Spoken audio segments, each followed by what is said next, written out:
Thank you for watching.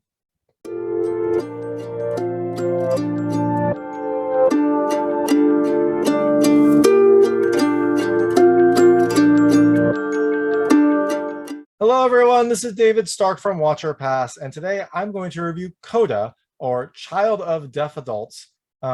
It's a new film coming to theaters and Apple TV Plus on August 13th, 2021. You might notice I'm speaking a little slower. I want to make sure that the subtitles are actually well done and are actually usable. So I'm trying to speak a little slower because if someone is watching that is deaf, I want to make sure that they can also see what I'm saying. So CODA is coming to Apple TV Plus and theaters on August 13th, 2021. It is an amazing film. It is going to be, I imagine, on lots of Oscar lists because of just how good of a film it is and how great of a story it tells.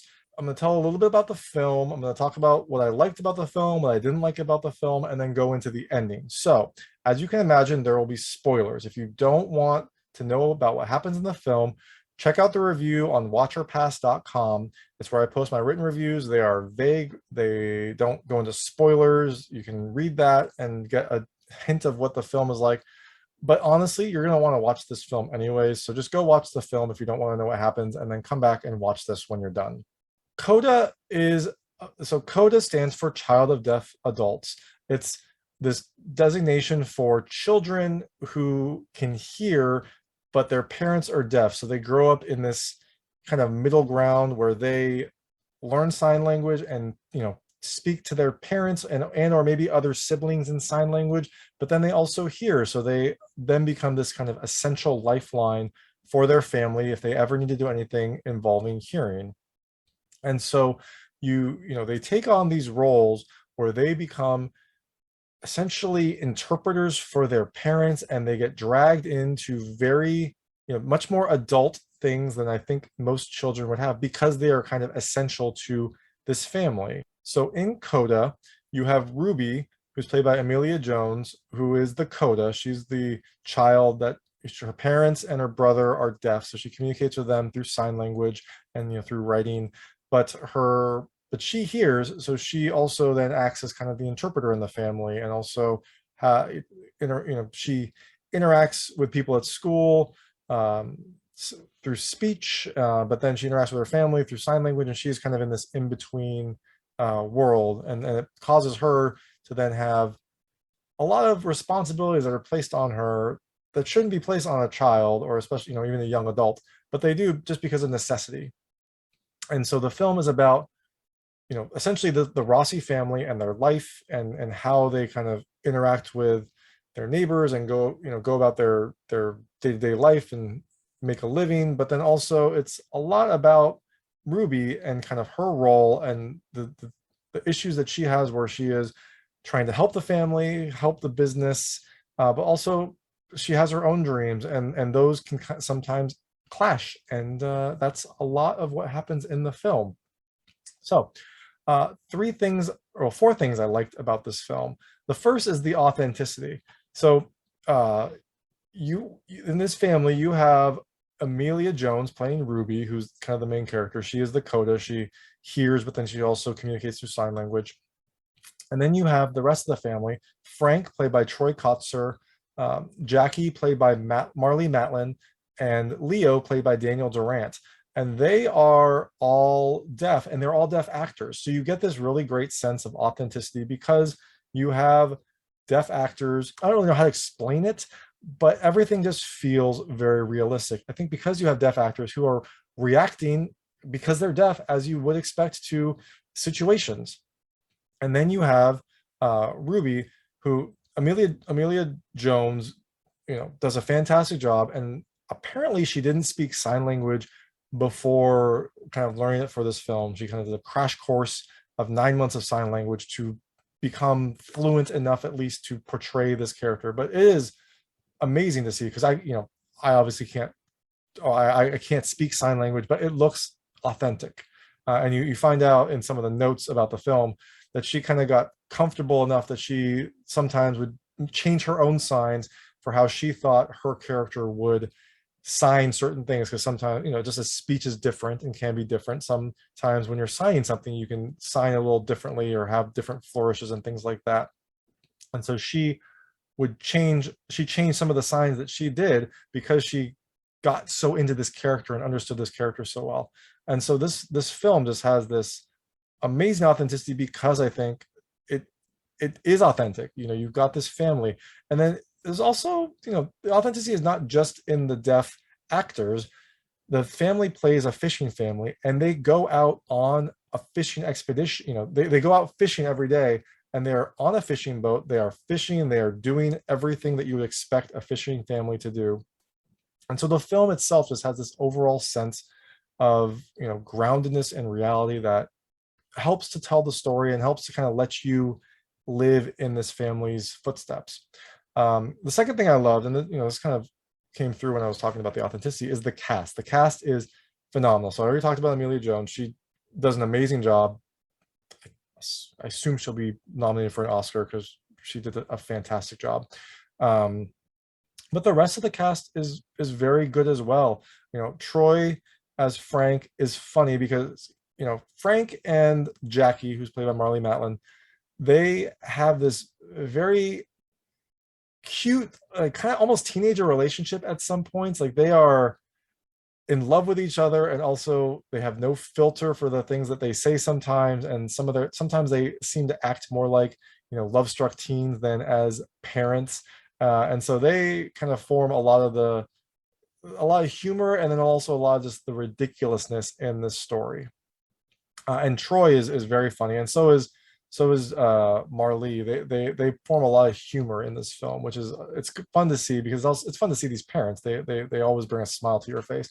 But then some of the situations that they get in, and some of the things that they have to then have Ruby explain, are a little difficult, and a little difficult for a child to then have to explain to people. And then Leo, played by Daniel Durant, is another just fantastic addition, because he plays the deaf older son who, because he is deaf and because his younger sister can hear, the parents often go to her for some advice because she can interpret things. But he feels more of a responsibility to be the older son, to be I guess the one who takes over the family and who helps the family. And so he is this conflicted character who, he clearly loves his sister, he loves his family as well, but he wants more. And so a lot of the film is him trying to find his own voice to then help get his ideas about the direction the family should go and some of the things that they should do for their business to be taken seriously. And so, his character is a very interesting character as well. It's a very dramatic character. And so the cast itself is just very strong. You also have Eugenio Derbez, who he was in Dora the Explorer. He was the dad in Dora the Explorer, but he does an amazing job as Mr. Villalobos, the singing teacher, because we find out that one of Ruby's passions is singing, and she sings a lot in the film, but her family doesn't really appreciate it because they can't hear it. And so Mr. Villalobos is someone who kind of recognizes her talent and tries to bring it out. But again, when he is trying to train her, her responsibilities at home sometimes get in the way, and that causes some conflict, because she wants to pursue her dreams, but then she also has a lot of very specific responsibilities at home. The third thing I loved about this film is the little touches, and there's a lot of little touches that kind of feed in with the authenticity. So this could have been, I think, combined with the authenticity, but there are a lot of little things I love to see, and it's not so much highlighted, but just, I think because this film is so authentic, you get a lot of little touches about how this family lives their life. There's this great scene at the start, early on, where the family pulls up in the pickup truck, and it's just blaring this rap music, and it's kind of, it looks ridiculous if you can hear, but what you understand, what you learn then, is that the Frank and Jackie and Leo are listening to the music through the vibrations. And so music that has a lot of bass, that has a lot of low vibrating sounds, is something that they can appreciate because it's something that they can feel. So even though it looks kind of silly to have this family roll up blaring rap music, it's also makes sense. And so those are the little touches that you get to understand. There's another scene where I think Frank and Jackie are sleeping in, and Ruby has to go in, to wake them up. And you see the kind of their alarm has these flashing lights because that's what a deaf person's alarm would have. It's like a flashing lights and like blaring bass. And so you see that, but they don't ever really bring it up. You see these little touches of how this family lives their life and how life in a deaf family would be. And I thought that those were very interesting to see, and also it's a great experience to learn that kind of information from a film. And so the last thing I loved about this movie is, I guess, the universal applicability. I mean, this film is about a deaf family and their the CODA child and her relationship with the family, and then also with the rest of the world, I guess with her relationship with the family, but then also the hearing world. And so you'd think this is as very specific applicability, but I think this film has a lot of universal messages. The most, I think, striking one is the Rossi family has very specific challenges that they face in this film. But the general setup where you have the parents and then a child that kind of splits two worlds is applicable to immigrant families, I think, where you have parents that maybe aren't comfortable with English or maybe don't even speak English. And so they rely on their children who grow up, speaking a native tongue to their family, but then also learning English to then act as this go-between and interpreter. And you have a lot of the similar issues. There's a very interesting scene in this film where Ruby has to act as a medical interpreter for her parents. And it's very specific grown-up medical advice that she then has to give her parents and then has to interpret their questions back. And it's this scene, it's a scene that you would never want to have as a child, having to interpret your parents' medical information to them and then back to a doctor.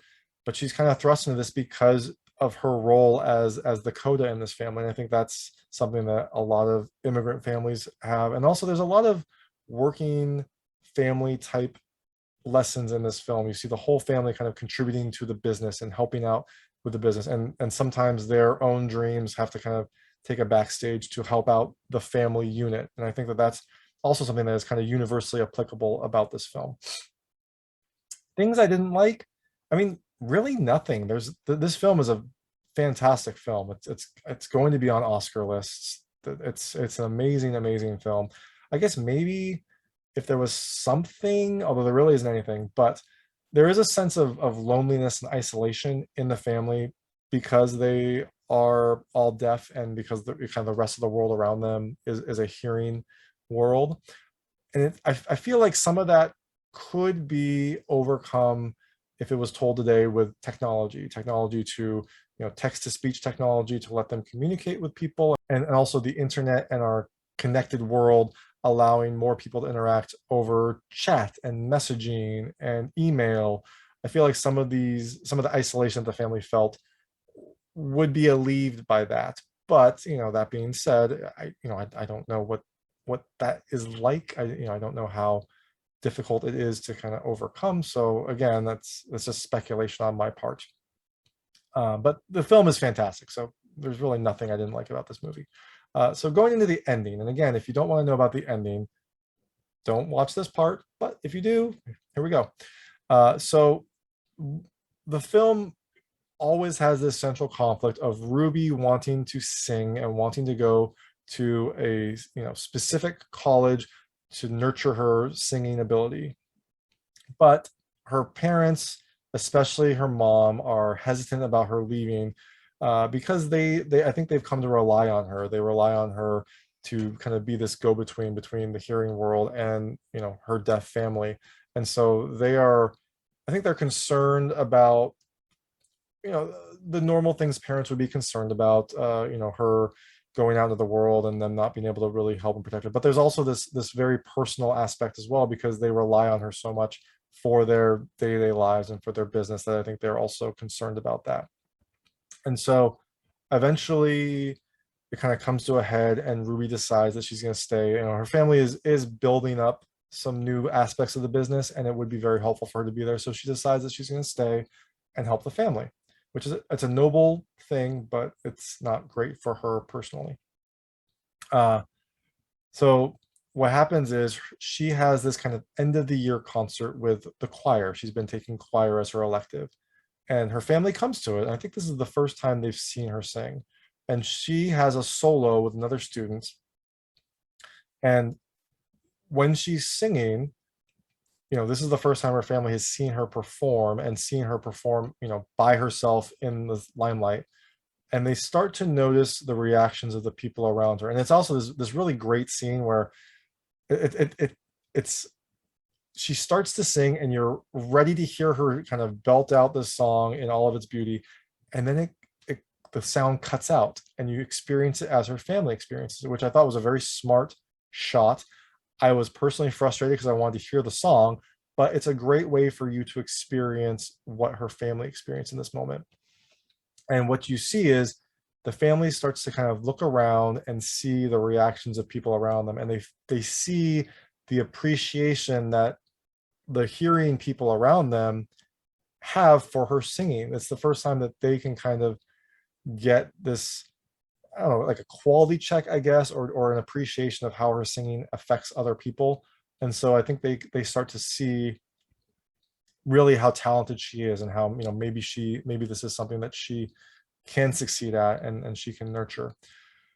So, they end the song, they go home, and her dad, who I think has been resistant to her going, although he goes through a lot of changes throughout this as he kind of notices her growing up and becoming, more of an adult and less of their child. So, they get back. Her dad says he's going to go for a walk, because I think he's still kind of processing what he saw, and she joins him, and then he asks her to sing for him, and it's this beautiful, beautiful scene where they're outside, they're under the night sky. It's this beautiful nature scene, natural scene, and she starts singing, and he puts his hands on her vocal cords. So he, just like with the rap music, he can hear the vibrations in her voice.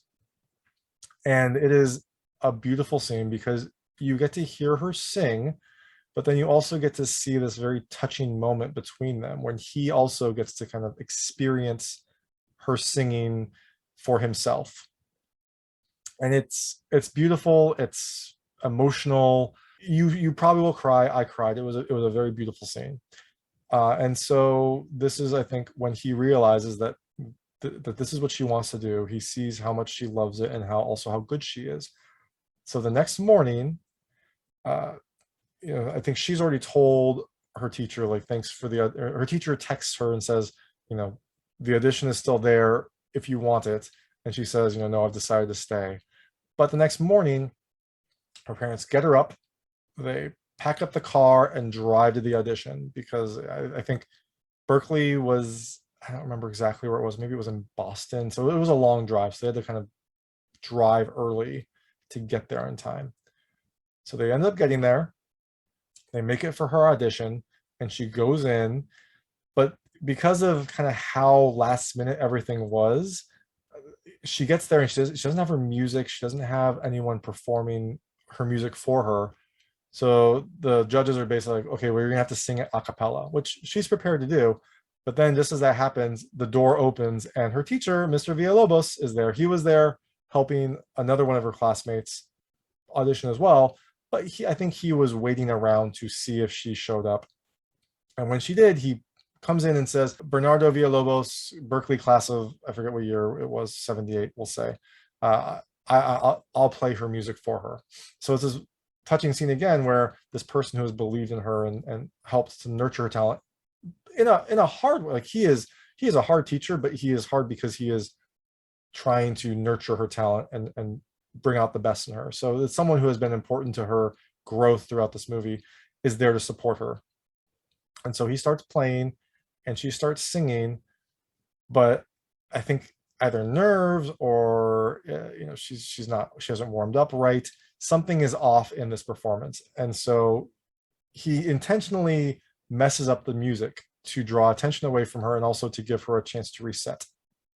And she gets the hint. She then starts singing again. But and I don't remember if her family starts coming in during this song or if they had appeared before, but she notices her family up in the upper balcony. So the judges are in the lower balcony. Her family comes into the upper balcony. And when she notices them, she starts kind of singing to them. And it's this beautiful scene where she sings to them, but also starts signing what she's singing so they can understand her song and also appreciate her performance. Uh, they can appreciate her performance as well. And so she sings this beautiful song, signs while she's singing. And side note, when we talked to Amelia Jones, who plays Ruby, during for an interview, and she mentioned that I think they did 4 takes of this. And actually, the take that they took, she kind of became a little overwhelmed with emotion because this was also one of the last scenes that they filmed for this movie. And so there is definite emotion when she's singing, and it's real emotion, and it's emotion that the actor who played Ruby, felt when she was singing to her family that she had become so close to during filming, realizing that this was about to end. And so it's this wonderful kind of symmetrical, emotional aspects all coming together to make this beautiful, brilliant scene of her auditioning for this school. You fast forward a few months, she gets a letter from Berkeley, and it shows up in the mail, and then I think it cuts to her going to Mr. Villalobos' house, and she knocks on the door very solemnly. He comes to the door, and she says, I got my letter, and then I think he can read her body language that it's not good news, and so he starts to kind of console her, and she says, I got in. And then everyone's happy, and then it cuts to her opening the letter with her family, and they see that she got in, and they are ecstatic, which is again another beautiful scene because her family was so concerned about her leaving, and so now they see that she they see that she got in, and they're excited for her, which was a beautiful scene as well. So fast forward a little bit more to her packing up to leave. She's packing up to leave. Her friend is driving her to Berkeley, which I think is in Boston, if I remember right. And the family is, it's a very emotional scene with her family as they're all saying goodbye, but they're all saying, we'll be fine, go off to school. And as she's driving away, she stops, comes back, and I think gives them all hugs. It's a very emotional end. And then as she's finally driving away, she signs to them, I love you, which I think it was like this, but she also, I think, did something with her finger like that. So she signs to them, I love you, as she's driving away.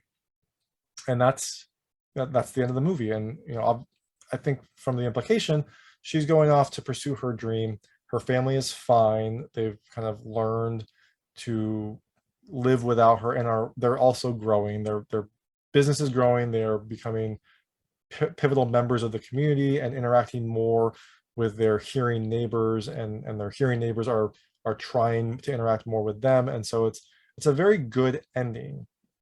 It's tough that she's leaving her family, but I think everyone is growing, and that is the most important thing about this film, is that everyone is able to grow and live their life and be happy. And so that's the end of CODA. It is a beautiful film. It is a wonderful movie. It has good messages. It has great acting. It has a really, really good story. It's something that's going to be on Oscar radars. So you should definitely check it out. Check it out in theaters if you want to. Check it out on Apple TV Plus, wherever you can. Just check it out. It's out August 13th, 2021. And so thank you so much for watching. If you liked this review, please like and subscribe to this channel. It helps me out a lot. Make sure all of my new content goes straight to you. Thank you.